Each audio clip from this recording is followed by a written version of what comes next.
Friends, જુઓ, આ રીતની જૂની સાડી અથવા તો ફાટેલી સાડી હોય, જૂના કપડાં હોય, હજુ સુધી તેનો ઉપયોગ ન કર્યો હોય તો તેમાંથી એક સરસ મજાની 3 ટિપ્સ હું તમારી સાથે શેર કરવાની છું. તો hello friends, welcome back to my channel. કેમ છો? મજામાં? આજે એવા ફાટેલા કપડાં, જૂની સાડીમાંથી 3 રીતથી આપણે પગલૂછણિયા બનાવીશું. એકદમ ફ્રીમાં અને સહેજ પણ તેમાં મહેનત વગર આપણે પગલૂછણિયા બનાવવાના છીએ. વિડીયોને લાસ્ટ સુધી જરૂરથી જોજો. અને હા, ચેનલ પર પહેલી વખત આવ્યા હો ને તો please subscribe to my channel. ચલો લેટ્સ સ્ટાર્ટ. સૌ પ્રથમ તો જુઓ, આ ટાઈપની જૂની સાડી હોય કે જૂના કપડાં હોય તેને આવી રીતે એક સરખી લાંબી પટ્ટી કરી નાખવાની છે. 1 કે 2 ઇંચની પટ્ટી તમારે આવી રીતે કટ કરી લેવાની છે. તો આવી રીતે જુઓ, મારી પાસે બંને સાડી છે, બંને સાડીનો હું ઉપયોગ કરતી નથી. તો બંને સાડીમાંથી આવી રીતે જો આવી લાંબી પટ્ટીઓ હું કટ કરી લઈશ. તમારી પાસે જો સાડી ન હોય ને તો જૂના કપડાં હોય, ફાટી ગયેલા કપડાં, ટી શર્ટ હોય કે જીન્સ હોય કે ટાવલ હોય તો આ બધાનો પણ તમે ઉપયોગ કરી શકો છો. તો હવે આ બંને સાડીને હું એક લાંબી પટ્ટી મેં કટ કરી દીધી છે. અહીં તમે જોઈ શકો છો કે જુઓ, આ ટાઈપની ચડકવાળી સાડી હોય તો તેને આપણે કવરમાં પણ ઉપયોગ નહીં કરી શકતા. જેમ કે આપણે ગોદડીના કવર કરતા હોઈએ છીએ, ગાદલાના કવર બનાવતા હોઈએ છીએ અથવા તો પડદા પણ બનાવતા હોઈએ છીએ. તો આ ટાઈપની સાડી હોય છે ને તે કામ નથી લાગતી. તો તેને આપણે આ રીતે પણ ઉપયોગ કરી શકીએ છીએ ઘરના પગલૂછણિયાથી જ. અને ખરેખર ખૂબ જ સરસ પગલૂછણિયું બનશે અને એકદમ સરળ રીતે હું તમને પહેલા આવી રીતે પગલૂછણિયું બનાવીશું. આવી રીતે જો પટ્ટીની ગોળ રિંગ કરી નાખવાની છે અને આ રીતે તેને આંટી વાળીને તેમાંથી એક છેડો કાઢી લેવાનો છે. એટલે કે આંટી વાળી આપણે ડિઝાઇન બનાવવાની છે. જુઓ, એક વખત 2 થી 3 ગાંઠ વળી જશે ને તો જે રિંગ આપણે બનાવી છે તે સ્થિતિમાં આવી જશે, એટલે ખસી નહીં જાય તે કપડું. તો જુઓ, આ રીતે હું બનાવું છું તો તમે જોઈ શકો છો. તેની આવી રીતે આપણે ઉપર કપડું રાખીને તેની આંટી લેવાની છે. કદાચ તમે આ રીતે તમે પણ આ રીત જોઈ હશે, પરંતુ તેનું પગલૂછણિયું બને છે તે તમને ખ્યાલ નહીં હોય. તો બસ આ રીતે જ તમારી આંટી વાળતા જવાનું છે ને ગૂંથતા જવાનું છે. તો આખી એક રિંગ તૈયાર થઈ જશે. હવે જુઓ, એક રિંગ તૈયાર થઈ ગઈ છે ને. હવે બીજી આંટી આવી છે. તો બીજી આંટીમાં શું હોય છે કે જે આગળની આપણે રિંગ પૂરી કરીને જે ગૂંથણ પૂરું કર્યું ને, ગૂંથણની જે ઉપરની પટ્ટીની અંદર તમારે આનો એક છેડો લઈને ગૂંથવાનો છે. પદ્ધતિ તો એના એ જ છે, પરંતુ જે છેડો જે ગૂંથી લીધું છે તેના ઉપરની જે શું હોય છે તેની અંદરથી આવી રીતે છેડો નાખીને તમારે આવી રીતે આંટી વાળવાની છે. જો હું તમને કદાચ નજીકથી બતાવું તે રીતે તમે એક વખત જોશો તો તમને ખ્યાલ આવી જશે.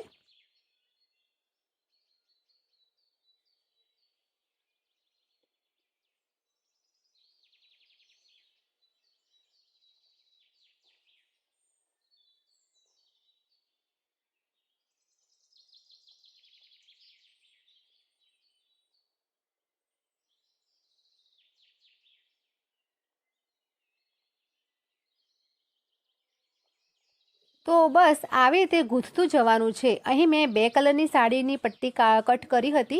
તો અહીં મેં બીજી સાડીની પટ્ટી લઈને હું ગૂંથું છું, જેથી કરીને શું હોય છે કે તેનો લુક સરસ લાગે.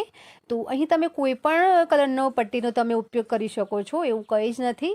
અને જો એક પટ્ટી પૂરી થઈ જાય તો તેને બીજી પટ્ટીને જોઈન કરવા માટે સોય દોરાની મદદથી અથવા તો શું હોય છે તમારા ઘરમાં મશીન હોય તો એ બંને પટ્ટી જોઈન્ટ કરીને પણ પછી તેને ગૂંથી શકો છો. તો આ પગલૂછણિયું તો ફટાફટ પૂરું થઈ જશે. તરત અડધો કલાકમાં તો પૂરું થઈ જ જાય છે. અને જુઓ, આ પગલૂછણિયું આખું બની ગયું છે. તમે જેટલી સાઇઝનું તમે બનાવવા માંગતા હોય એટલી સાઇઝનું તમે બનાવી શકો છો. અહીં મેં થોડી મોટી સાઇઝ બનાવી છે તો રેડી થઈ ગયું છે. અને તેનો ઉપયોગ કરશો તો ત્યારે તમને ખ્યાલ આવશે કે સાડીનું કે જૂના કપડાનું પગલૂછણિયું કેટલું કામમાં લાગે છે. અને એકદમ ઇઝી છે અને એકદમ ફ્રીમાં છે.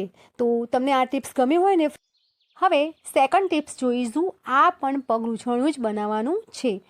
સાડીની ઘણી બધી પટ્ટીઓ મેં કટ કરી લીધી છે, તો આપણે પગલૂછણિયા તો બનાવવાના જ છે. તો આ પગલૂછણિયું એકદમ ઇઝી છે. અને આ સ્ટેન્ડ તો બધાના ઘરમાં હોય જ છે. પ્લાસ્ટિકનું હોય કે ગોળ હોય તો પણ તમે આના ઉપર બનાવી શકો છો. તો બસ બીજું કંઈ જ નથી કરવાનું. આવી રીતે પટ્ટીઓ સામે આંટી લઈને બાંધવાની છે. અહીં મેં એક છેડેથી ગાંઠ બાંધીને બીજા છેડે આંટી મારીને વળી પાછું સામે મેં આંટી મારી છે. એટલે જ્યાં સુધી પટ્ટી તમારી પૂરી ન થાય ત્યાં સુધી તમારે આવી રીતે સામે આંટી લેવાની છે. તો આ પગલૂછણિયુંથી બનાવવાની એકદમ ઇઝી રીત છે, ફટાફટ બની જશે. અને હા, એક બીજી પણ રીત છે. આ વિડીયોને લાસ્ટ સુધી જરૂરથી જોજો કે હું કેવી રીતે બનાવી રહી છું. આપણે પ્રસાદની થાળી ઉપર પણ રૂમાલની જરૂર પડતી હોય છે, અથવા તો પૂજાની થાળી પર રૂમાલ મૂકતા હોય છે, જે ઊનના દોરાથી બનેલો હોય છે. બજારમાં ઘણો મોંઘા ભાવનો મળતો હોય છે. તો આ રીતથી તમે પગલૂછણિયું પણ બનાવી શકો છો, અને જે પૂજાની થાળી ઉપર અથવા તો જે પ્રસાદની થાળી ઉપર રૂમાલ મૂકતા હોઈએ છીએ તે પણ તમે અલગ અલગ કલરના કે કોઈ પણ કલરના ઊનના દોરા લાવીને પણ તમે આ જ ટિપ્સથી બનાવી શકો છો. ક્યારેક જો હું તમને એ રૂમાલનો જે બનાવતા પણ હું એક વિડીયો તમારી સાથે શેર કરીશ, તો અંદાજ તમારે આવી જશે. તો જુઓ, અહીં મેં સામે પટ્ટી મેં બાંધી દીધી છે. હવે તેને ઓપોઝિટ સાઈડ એટલે કે આડી છે ને, હવે ઊભી પટ્ટી આવી રીતે બાંધી લઈશું. એટલે એને ક્રોસમાં આવી રીતે બાંધવાની છે, આડી અને ઊભી આ રીતે પટ્ટી તમારે બાંધવાની છે. હવે એક બીજી વાતનું ધ્યાન રાખવાનું છે, જેટલી પટ્ટી તમે આડી બાંધી છે એટલી જ તમારે ઊભી બાંધવાની છે. તો આડી બાંધો તે તમારે પટ્ટી ઘણી લેવાની છે. વધઘટ થાય તો હું તમને લાસ્ટમાં બતાવીશ કે તેનું શું કરવાનું છે. તો તૈયાર થઈ ગયું છે આખું સ્ટેન્ડ. કે હવે વધારે પટ્ટીની જરૂર નહીં પડે. કોઈ તમારો શું હોય છે કે પટ્ટી હોય અથવા તો એ 2 કે 3 ઇંચનો કોઈ કટકો હોય, આ રીતના કટકા તમારે કટ કરી લેવાના છે. અને પછી શું હોય છે, એક આડી પટ્ટી લેવાની છે અને એક ઊભી પટ્ટી લેવાની છે. એટલે ક્રોસમાં પડતી હોય એ ક્રોસમાં તમારે શું હોય છે કે આ રીતે પટ્ટી લઈને જો હું કરું છું તે રીતે તમારે ગાંઠ મારવાની છે. ગાંઠ જેટલી મજબૂત બાંધશો એટલું તમારે મજબૂત તમારે પગલૂછણિયું બનવાનું છે. તો આ રીતે તમારે કરવાનું છે. એક આડી પટ્ટી લેવાની છે, એક ઊભી પટ્ટી લેવાની છે. આ બંનેને ક્રોસમાં પકડી લેવાની છે. બંનેની જ્યાં વચ્ચે ગાંઠ થતી હોય, બંને વચ્ચેની જ્યાં પટ્ટી મળતી હોય, પટ્ટી ત્યાંથી ભેગી બંને હાથની મદદથી પકડીને અને પછી તેને ગાંઠ મારી લેવાની છે. તો આમ બધી જ આડી ઊભી પટ્ટી વારાફરતી સ્ટેપ બાય સ્ટેપ લઈને તમારે આ રીતે ગાંઠો મારવાની છે. તો તમે આમાં કોઈની હેલ્પ પણ લઈ શકો છો, કેમ કે આમાં શું છે કે ઘણી બધી પટ્ટી આપણે બાંધી દીધી હોય તો કદાચ આ રીતે ગાંઠ મારવામાં થોડી વધારે મહેનત લાગે અથવા તો વધારે સમયની જરૂર પડે, પરંતુ આ વસ્તુ તો ફટાફટ થઈ જશે.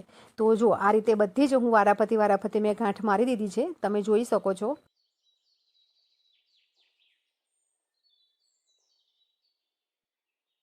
હવે આમ સામે પટ્ટી લઈને જો આખું જ જ્યાં આપણે પટ્ટી બાંધી હતી બધી જ પટ્ટી આવી રીતે બાંધી દીધી છે. જો સ્ટેન્ડની આજુબાજુ.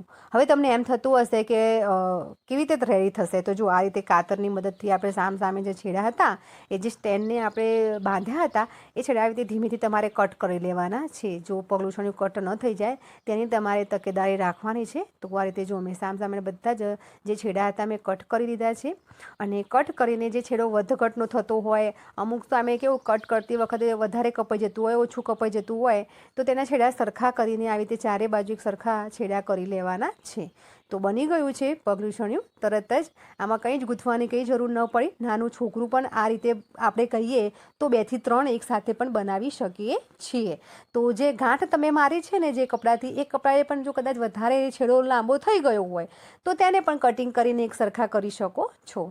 તો રેડી થઈ ગયું છે પગલૂછણિયું. અને હા, તમે આપણે જે આગળ વાત કરી હતી, કદાચ વધારાના છેડા બંધાઈ ગયા હોય ઊભા અથવા તો આડા, તો લાસ્ટમાં તમારે 2 છેડા ભેગા કરીને પણ તમે ગાંઠ મારી શકો છો. એવું કંઈ જ નથી કે જેટલા આડા છેડા હોય એટલા જ ઊભા છેડા લેવાના છે. હા, શરૂઆતમાં એટલું તમે કરી શકો છો, પરંતુ બાય ચાન્સ તમારે આ મિસ્ટેક થઈ ગઈ હોય તો ગાંઠ વાળવામાં તમારે 2 છેડા ભેગા લઈ લેવાના છે.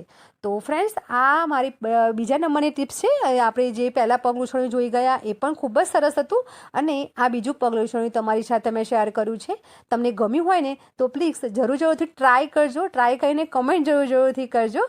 અને ખરેખર પગલૂછણિયુંના જો કલર મને જોઈને વધારે બ્રાઇટનેસ વધારે છે તો ખૂબ જ સરસ લાગી રહ્યું છે.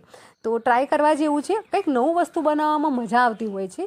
હવે લાસ્ટ પગલૂછણિયું વધારે સાડીની પટ્ટી વધી નથી, તો મેં શું હોય છે કે 15 થી 20 પટ્ટી હતી તેને એક સરખી પટ્ટી કરીને આવી રીતે ચોટલો બનાવી દીધો છે. તમે પણ ઘરે પણ આવી રીતે પટ્ટી ઘણી બધી કટ કરીને ચોટલો બનાવી શકો છો. એકદમ ઇઝી રીત છે. ચોટલો બનાવીને આવી રીતે જો ગોળ જલેબી જેવું શું હોય છે કે પીલું વીંટાળી દેવાનું છે. અહીંયા આટલી પટ્ટી વધી હતી તો નાનું જ પગલૂછણિયું બન્યું છે. તો એક શોપીસ તરીકે હું આનો ઉપયોગ કરવાની છું. તો આવી રીતે જો ગોળ વીંટાળી દેવાનું છે, અને પછી આનો જે મેચિંગ દોરો હોય કે ઊનનો દોરો હોય તેને આવી રીતે બંને છેડા ભેગા કરીને, એટલે કે શું કે જોઈન કરવાના છે, તો તેને દોરા લઈ શકો છો. આવી રીતે ટાંકા લેવાના છે જેથી કરીને સરસ મજાનું મજબૂત બની જાય. તો આ પગલૂછણિયું તો એકદમ ઇઝી છે, ફટાફટ આવડી જાય તેવું છે.